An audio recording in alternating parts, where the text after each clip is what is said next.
Happy Friday, it's TGIF, syempre, pero bago tayo mag-happy weekend, syempre, ibabalita ko na sa inyo yung mga mainit na showbiz news. Syempre, unang-una na nga riyan, no? Bukas, inaabangan na talaga ang pasabog ng It Bulaga. Syempre, no, talagang magsaing na ng maaga yung mga kapatid natin at mga legit Dabber Cats dahil sa gagawing National Barangay Day bukas. Talaga naman, no, magsasani puwersa, no, yung iba't ibang barangay dito sa Pilipinas, pati na mga legit Dabber Cats para sa pasabog nilang sorpresa sa ating mga kapatid. At syempre, Lourdes Denise, no, bukod dito sa National Barangay Day, inaabangan na rin.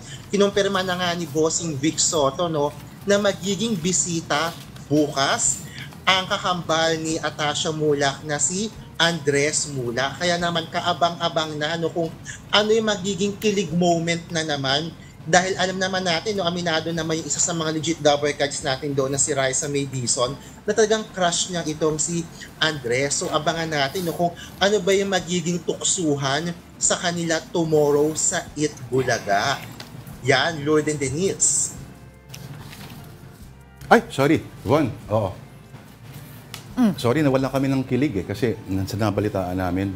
Pero abangan dapat ng mga kapatid natin. Pero bukas din ba simula ng isang noontime show, Von?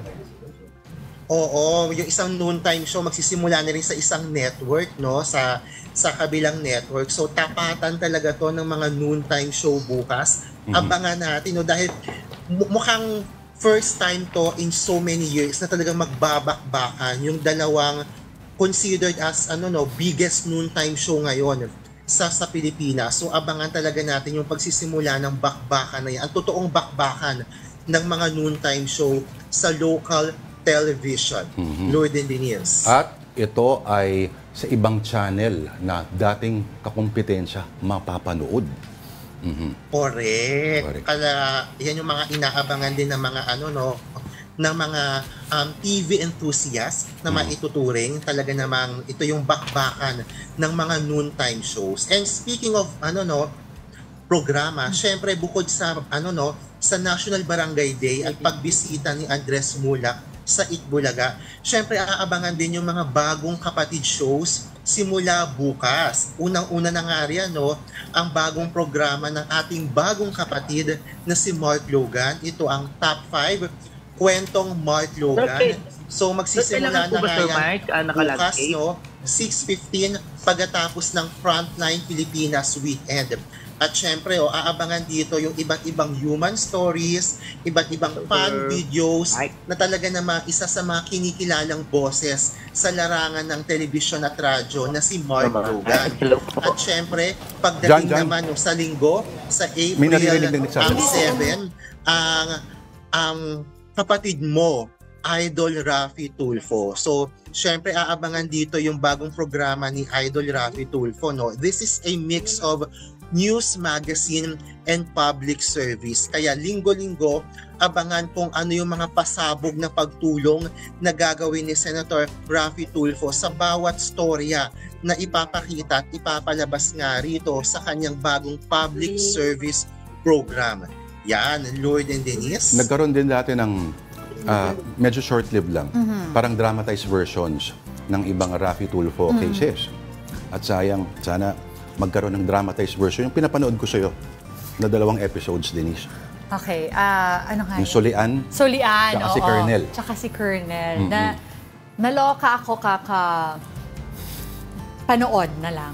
Hirap na i-identify ng emotions ko nung pinapanood ko yung mga videos na yun. Pero, Von, pasabog, no, yung minention mo. Alam ko, meron din mga pasabog for the concerts. Meron ata tayong mga inaabangan. Yes, ito na marami tayong aabangang events and concerts this coming weekend. Siyempre, unang-una na nga riyan, no, yung Clark Aurora Music Festival na magsisimula na bukas. The 2-day event ito, no, sa Clark, Pampanga.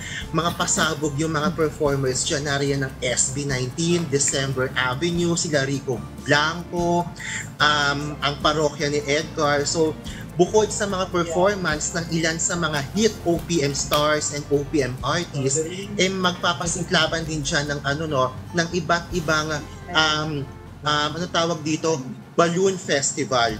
Magkakaroon din siya ng mga ng exhibit ng iba't ibang hot air balloon. So bukod sa hot air balloon, music and food, yan yung mga abangan ng mga kapatid natin sa Clark Aurora Music Festival sa April 6 at sa 7. And syempre sa mga K-pop fans naman dyan, kaabang-abang din yung fan event ng isa sa mga hit K-pop group na BTOB. Nagaganapin yan sa Mall of Asia Arena sa Linggo. So, yung mga K-pop fans dyan, dudumugin talaga yung Our Dream fan event na yan ng BTOB sa MOA Arena. At syempre,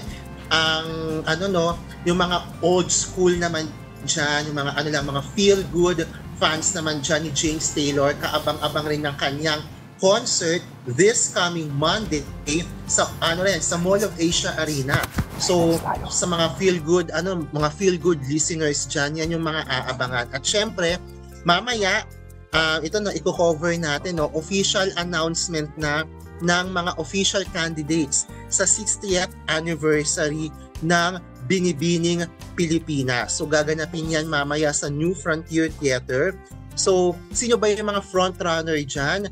Sino ba yung mga napipisil na magiging next Binibining Pilipinas Queens? So, yan yung aabangan natin mamaya sa New Frontier Theater mamayang around 5 or 6 ng gabi.